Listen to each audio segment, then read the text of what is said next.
வெசாக் வலயத்தில் அமைக்கப்பட்டுள்ள மிக நீளமான அலங்கார பந்தல் மற்றும் இங்கு வைக்கப்பட்டுள்ள புத்த பகவானின் பிரதம சீடர்களான சரியுத் முகலன் ஆகியோரின் புனித சின்னங்களை தரிசிப்பதற்காகவும் நாட்டின் பல பாகங்களிலிருந்து இன்றும் பெருந்திரளான மக்கள் வருகை தந்த வண்ணம் உள்ளனர். சிரச வெசாக் வலயம் மற்றும் மேலும் பல தகவல்களுடன் நியூஸ் போஸ்டின் வீக்கெண்ட் பிரதான செய்திகள் தற்போது ஆரம்பமாகின்றது. வணக்கம், இது நியூஸ் போஸ்டின் வீக்கெண்ட் பிரதான செய்திகள். இன்றைய விரிவான செய்திகளுக்கு செல்லும் முன்னர் முதலில் தலைப்புச் செய்திகள்.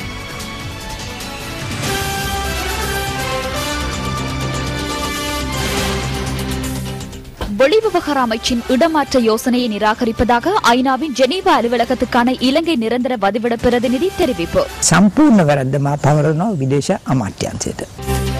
கண்டி மஹியங்கனை 18வது வளைவின் புதிய வீதி மக்கள் பாவனைக்காக திறந்து வைக்கப்பட்டது. சிரச வெசாக் வலயத்திற்கு இன்றும் பெருந்திரளான மக்கள் வருகை. தென்கொரியாவில் இடம்பெற்ற தீ விபத்தில் 3 இலங்கையர்கள் பலி.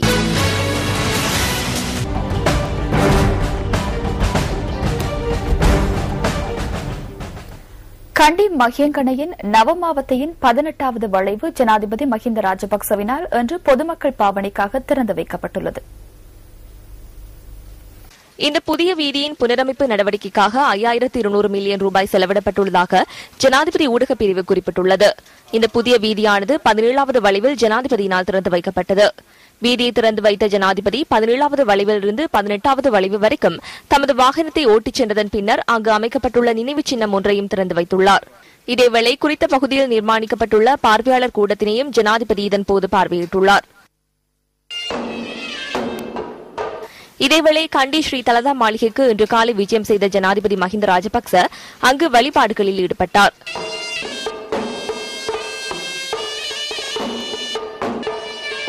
அத்துடன் அங்கு வருகை தந்திருந்த பக்தர்களுடனும் ஜனாதிபதி கலந்துரையாடலில் ஈடுபட்டுள்ளார்.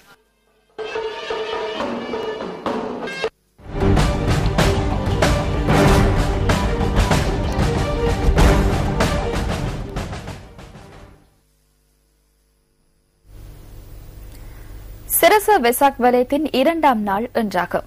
வெசாக் வலயத்தை பார்வையிடுவதற்காக நாட்டின் அனைத்து பாகங்களிலிருந்தும் பெருந்திரளானோர் வருகை தந்துள்ளனர்.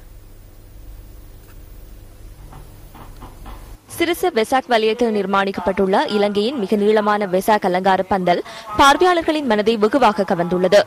பௌத்த ஜாதக கதைகளை சித்தரிக்கும் வகையில் இந்த அலங்கார பந்தல் அமைக்கப்பட்டுள்ளமை குறிப்பிடத்தக்கதாகும். சுமார் 30 அடி உயரமான இந்த அலங்கார பந்தல் 396 அடி நீளத்தை கொண்டு அமைக்கப்பட்டுள்ளது. இந்த அலங்கார பந்தலில் 40 சித்திரங்கள் இணைக்கப்பட்டுள்ளதுடன் அதில் புத்த தர்மத்தின் முக்கிய நிகழ்வுகள் சித்தரிக்கப்பட்டுள்ளன. இந்த அலங்கார பந்தலில் இடம்பெற்றுள்ள சித்திரங்கள் பிரபல ஓவியர் பாலியகுட தயானந்தவினால் வரையப்பட்டுள்ளன. இந்த அலங்கார பந்தலை மேலும் வர்ணமயப்படுத்துவதற்காக 1,40,000 மின்குமிழ்கள் பொருத்தப்பட்டுள்ளமை குறிப்பிடத்தக்கது. சிரச வெசாக் வலயத்தை பார்வையிட வருகை தந்துள்ள பக்தர்களுக்கு இன்றும் அன்னதானம் வழங்கப்படுகின்றது. இந்த அன்னதானம் சிரச தலைமையக வளாகத்தில் இடம்பெறுகின்றது. நேற்றைய தினம் வழங்கப்பட்ட தேநீர் மற்றும் உணவு அன்னதான நிகழ்வுகளில் பெருந்திரளானோர் பங்கு பெற்றிருந்தமை எமது கேமராவில் இவ்வாறு பதிவாகியிருந்தது.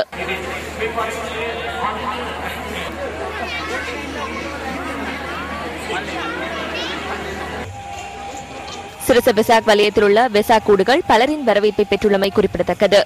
இயற்கையான பொருட்கள் மற்றும் நவீன தொழில்நுட்பத்தை உபயோகப்படுத்தி அமைக்கப்பட்டுள்ள வெசாக் கூடுகளை இங்கு காணக்கூடியதாக உள்ளது. அத்துடன் சிரச வெசாக் வலயத்தில் பௌத்த பக்தி பாடல் நிகழ்வு இன்றும் இடம்பெறுகின்றது.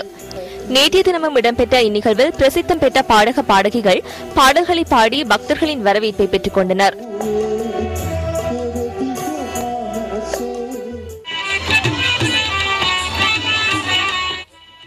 சிரச வெசாக் வலயத்தில் இம்முறை விசேட அம்சமாக பொம்மலாட்டமும் இடம்பெறுகின்றது. இன்றைய தினம் அதன் விசேட காட்சி இடம்பெறவுள்ள அதேவேளை நேற்றைய தினம் இடம்பெற்ற காட்சிகள் மக்களை வெகுவாக கவர்ந்திருந்தது. சிரச வெசாக் வலயத்தை பார்வையிடுவதற்காக தலைநகர் மாத்திரமன்றி நாட்டின் ஏனைய பகுதிகளிலிருந்து பெருந்திரளானோர் வருகை தந்த வண்ணம் உள்ளனர். இதற்கமைய ஹட்டன் கினிகத்தேன பிரதேச மக்கள் இவ்வாறு தமது பயணத்தை ஆரம்பித்தனர்.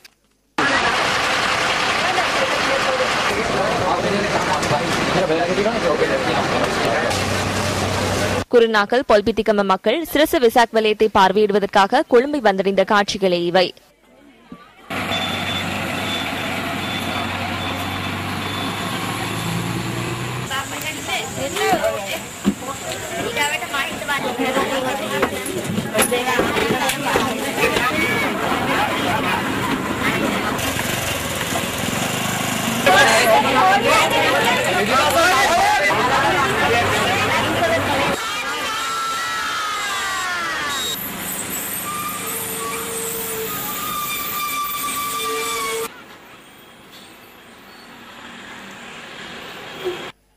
இன்று பிற்பகல் கொழும்பை வந்தடைந்த பக்தர்கள் சிரச வெசாக் வலயத்தை பார்வையிடுவதற்காக வருகை தந்துள்ளனர்.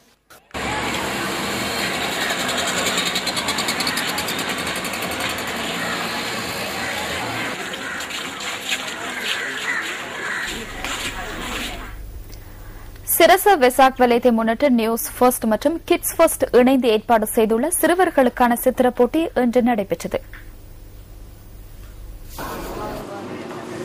15 வயதிற்குட்பட்ட சிறுவர்களுக்காக இந்த சித்திர போட்டி நடைபெற்றது.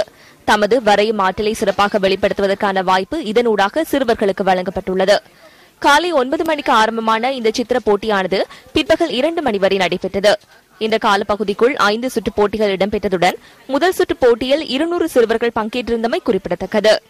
முதல் சுற்று போட்டியில் 5 வெற்றியாளர்கள் தெரிவு செய்யப்பட்டதுடன் அவர்களுக்கு பெறுமதியான பரிசுகளும் வழங்கப்பட்டன.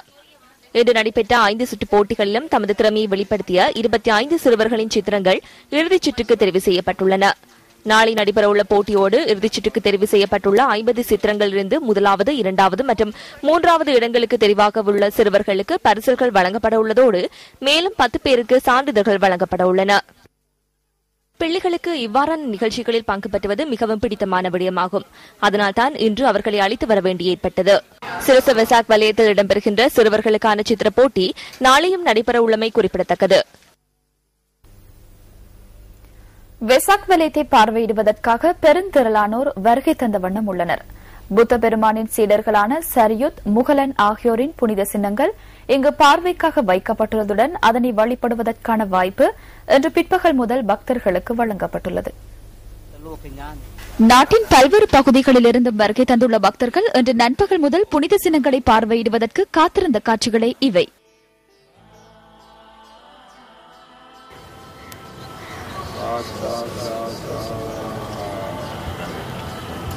பௌத்தர்களின் புனித ஸ்தலமாக விளங்கும் இந்தியாவின் சாஞ்சியில் 1815ஆம் ஆண்டு முன்னெடுக்கப்பட்ட அகழ்வின் போது புத்தரின் சீடர்களான சரியுத், முகலன் ஆகிய தேரர்களின் புனித சின்னங்கள் கண்டெடுக்கப்பட்டன. அதனையடுத்து 1955ஆம் ஆண்டு மார்ச் மாதம் 19ஆம் தேதி குறித்த புனித சின்னங்களின் ஒரு பகுதி இலங்கையில் பிரதிஷ்டை செய்யப்பட்டது.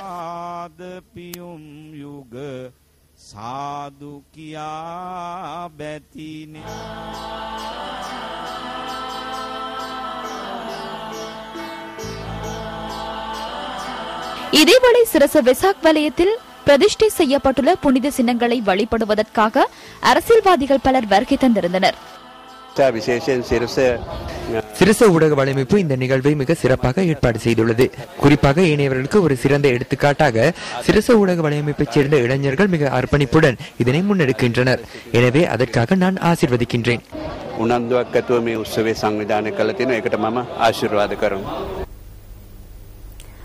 சிரச வெசாக் வலயத்தின் காட்சிகள் அடங்கிய அனைத்து தகவல்களையும் எமது இணையதளத்தினூடாக பார்வையிட முடியும். www.newsfirst.lk எனும் எமது இணையதளத்திற்குள் பிரவேசியுங்கள்.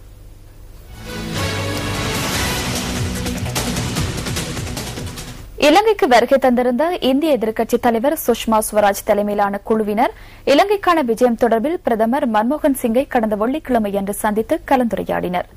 இந்த சந்திப்பு இடம்பெறுவதற்கு 2 நாட்களுக்கு முன்னர் பிரஜைகள் முன்னணியின் செயலாளர் நாயகமும் பாராளுமன்ற உறுப்பினருமான ஜே ஸ்ரீரங்கா, இந்திய எதிர்க்கட்சித் தலைவர் சுஷ்மா ஸ்வராஜ் மற்றும் பாரதிய ஜனதா கட்சியின் உறுப்பினர்களை சந்தித்துள்ளார். இந்த சந்திப்பு டெல்லியில் இடம்பெற்றது.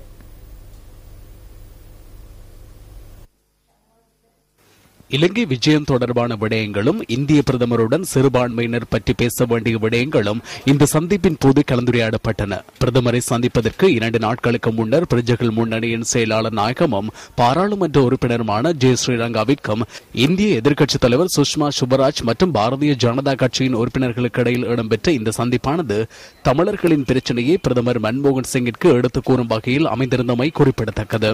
இலங்கையில் சுகாதாரம், கல்வி, எழுத்தறிவு போன்றவற்றில் இலங்கை ஆசியாவில் முதலிடத்தில் வைத்தாலும் நுவரெலியா மாவட்டம் பின்தங்கிய பிரதேசமாக காணப்படுகிறது. எனவே 50 வருடங்களாக மாறி மாறி வருகின்ற ஆட்சி புலங்களுடன் மலையத்தில் இருக்கின்ற தலைமைகள் இணைந்திருந்தாலும் ஆனால் அங்கிருக்கின்ற மக்களின் நிலைப்பாடு மிகவும் ஒரு மோசமான நிலைமையில் இருக்கிறது. ஆனால் இந்த நுவரெலியா மாவட்டத்தையோ மதுரை மாவட்டத்தையோ ரத்னபுரியில் இருக்கின்ற இந்தியா வம்சாவளிகள் என்று கூறுகின்ற தமிழர்களின் வாழ்க்கையை முன்னேற்றுவதற்கு இந்தியாவிற்கு ஒரு நொடி ஒரு வினாடி பொழுதான விடயம். எனவே அவர்களின் வீட்டு பிரச்சனையோ, லய பிரச்சனையோ, அல்லது கல்வி பிரச்சனையோ, சுகாதார பிரச்சனையோ, அல்லது ஏதாவது ஒரு எழுத்தறிவு பிரச்சனை, ஏதாவது வேலைவாய்ப்பு பிரச்சனை, ஏதாவது ஒரு பிரச்சனையை ஒரு வருடம் அல்லது இந்த 5 வருடங்களுக்கு அவங்க தீர்த்தார்களாக இருந்தால் கிட்டத்தட்ட 3 பார்லமெண்ட் டேர்ம்ஸிலே 3 பிரச்சனைகள் தீர்க்கப்பட்டு ஏனைய மாவட்டங்கள் போய் தீர்த்த முடியும் என்பதனை சுஷ்மா ஸ்வராஜிடம் நாங்கள் விளங்கப்படுத்தியிருந்தோம். ஏனைய பிஜேபியின் தலைமையுடனும் நாங்கள் விளங்கப்படுத்தியிருந்தோம். அவர்கள் அதை ஏற்றுக்கொண்டிருக்கின்றார்கள். நாங்கள் இந்தியன் உயர்ஸ்தானிகத்துக்கு ஊடாக அந்த உதவிகளை நேரடியாக நூரலியா, கண்டி, பதுளை போல இருக்கின்ற மக்களுக்கு செய்யும்படி கேட்டுக்கொண்டிருக்கின்றோம். அதை அவர்கள் செய்வதற்காக உறுதியளித்திருக்கிறார்கள். நாங்கள் அவர்கள் பூரண ஒரு அறிக்கை ஒன்றினை நாங்கள் கையளித்தும் இருக்கின்றோம். அதை அவர்கள் ஏற்றுக்கொண்டு அவர் நிச்சயம் லயங்களுக்கு முன்னுரையா வந்த பொழுது தனக்கு போக சந்தர்ப்பம் கிடைக்கவில்லை, அங்கே வெள்ளக்கார விட்டு சென்ற லயங்கள் தான் இன்னும் இருக்கின்ற பொழுது அவர் வியர்ப்பாக அந்த அறிக்கையை பார்ப்பதாகவும் அவர்களுக்கு விஷுவல்களும் கையளிக்கப்பட்டிருக்கின்றன. இதற்கடுத்தாக இலங்கை இந்திய ஒப்பந்தத்தை பற்றி பேசினபோது நான் தமிழ் தலைமைகளை இந்திய தலைமைகள் வற்புறுத்துகின்றன இலங்கை அரசுடன் பேச்சுவார்த்தை நடத்த சொல்லி. இலங்கையில் இருக்கின்ற தமிழ் மக்கள் விரும்பியோ விரும்பாமலோ 1987 ஆண்டு ராஜீவ்காந்தி அவர்கள் பிரதம மந்திரி அவர்கள் இந்த ஒப்பந்தத்தை முன்னாள் ஜனாதிபதி ஜெயலலிதாவுடன் கைச்சாத்திட்டார். எனவே இந்தியாவுக்கு ஒரு தார்மீக கடமை இருக்குது. இதில் கைச்சாத்திட்ட ஒரு தரப்பென்ற வகையிலே இந்தியாவுக்கு ஒரு தார்மீக கடமை இருக்குது இதை நடைமுறைப்படுத்துவதற்கு. மற்றது இரு நாடுகளுக்கு தலைவர்கள் ஒரு சைக்சார் பொழுது சர்வதேச ஒப்பந்தம், அப்படித்தான் ஸ்ரீமா சாஸ்திரி ஒப்பந்தம் இருக்கிறது, அப்படித்தான் கச்சதீவும் இருக்கிறது. எனவே இதை மாத்திரம் இதுவும் அப்படி ஒரு சர்வதேச ஒப்பந்தம். இதை இலங்கை அரசு உச்ச நீதிமன்றத்திலே தீர்ப்பளித்திருக்கிறது என்றால் அதை இந்திய மத்திய அரசில் உள்ள சுப்ரீம் கோர்ட்டுக்கும் அதற்குரிய தீர்ப்பளிப்பதற்கு உரிமை இருக்கிறது என்று அவர்கள் தான் மற்ற பார்ட்டி. ஆனால் இதில் போய் நான் போய் கேஸ் வைக்கல, நான் சைன் வைக்கல, இது செல்வநாயகம் சைன் வைக்கவும் இல்லை, அமுதலிங்கம் சைன் வைக்கவும் இல்லை, விடுதலை புலிகள் பிரபாகரன் சைன் வைக்கவும் இல்லை. எனவே இது இந்திய பிரதம மந்திரி ராஜீவ்காந்தி சைன் வச்சபடியால் அவருக்குத்தான் தார்மீக கடமை இருக்கிறது, அந்த அரசுக்கு தான் தார்மீக கடமை இருக்குது. சர்வதேச நீதிமன்றத்தை கொண்டுகின்ற பொழுது இது சொர்வினிட்டி ஃபோல்ட்டாக, ஆர்பிட்ரேஷனாக நிச்சயமாக நடைமுறைப்படுத்த முடியும் என்ற சர்வதேச. அப்படின்னா நாளைக்கு மன்மோகன் சிங் பிரதம மந்திரியிடம் இலங்கை அரசு $10,000 மில்லியன் கடன் எடுத்து விட்டு அடுத்த நாள் இலங்கை உச்ச நீதிமன்றத்தை கொடுக்க முடியும், தீர்ப்பு கொடுக்க முடியும். இதை ஏற்றுக்கொள்ள முடியாது. எனவே இதை நடைமுறைப்படுத்தாமல் இங்கிருக்கின்ற தமிழ் கட்சிகளை அரசுடன் பேசென்று வற்புறுத்துவதன் ஊடாக காலத்தை இழுத்தடித்து தமிழர்களை நட்டாத்தில் விடும் ஒரு நடவடிக்கை. எனவே நீங்கள் ஆக்கப்பூர்வமான தீர்வை எடுப்பதற்கு நீங்கள் முயற்சியுங்கள் என்பதனையும், இதைவிட மன்மோகன் சிங் அவர்களை சந்திப்பதற்கு முன்பு சந்தித்து இறுதியாக, அதாவது ஒரு கிரிக்கெட்டுக்கு போய் வார்ம் அப் செய்கிறாரோ, பரீட்சைக்கு முதல் இவர் அப்படி படிக்கிறாரோ, அதே போல் நாங்கள் சந்திப்பதற்கு முன்பு ஒரு மீட்டலாகத்தான் இந்த சந்திப்பை ஏற்படுத்தி அதற்கு முயலங்களுக்கு வெற்றியும் கண்டிருக்கிறது. விளம்பரங்களின் பின்னர் நியூஸ் ஃபர்ஸ்டின் வீக்கெண்ட் பிரதான செய்திகள் தொடரும்.